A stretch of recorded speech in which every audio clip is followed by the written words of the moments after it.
Paz y Esperanza is really a pioneering Christian human rights organization, and we really started in Peru in 1996. It was established by Peruvian pastors, lawyers, and psychologists to address human rights violations that were occurring in Peru at the time and to be a voice for the voiceless.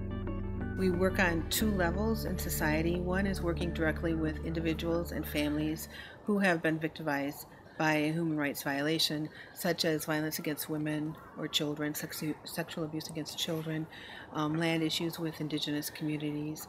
On another level, we work on a more structural level so that we are not just working to impact the lives of individuals, but also to change society. It started actually back in 1999 when I had transitioned to the river in the role of Compassion Ministries pastor and read this book called The Good News About Injustice that had just been published by IJM and its founder Gary Haugen. I read the book and was just floored by the picture of biblical justice that it painted, both from a biblical perspective and from the perspective of what it actually looks like in the world when the body of Christ shows up on behalf of people who just are horribly vulnerable. We were just overjoyed to find this wonderful group of Peruvian Christians who were giving the very best of who they were and what they had to serve some of the most vulnerable children you could imagine. River Church is a very special church for Paz y Esperanza in Peru, especially for Huánuco's office. Was the first church that they have given support to us. And when I say giving support is not only the donation, because this is good, but it's not the best.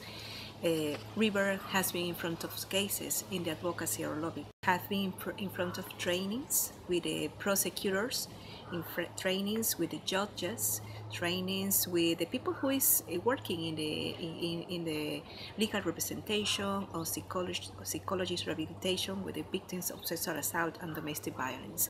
River have been our partners to let us do maybe one of the best dreams, have a shelter, have a refugee house for women and children that have suffered domestic violence and sexual assault. We've been very active trying to empower civil society to hold authorities accountable, to make sure laws are enforced regarding violence against women and children, and to hold public officials, lawyers, judges, police accountable, because there's a lot of corruption in the legal system. And last year, coming together with other civil society groups, including parents groups of children who've been abused, we were able to get 3 corrupt judges removed from the bench.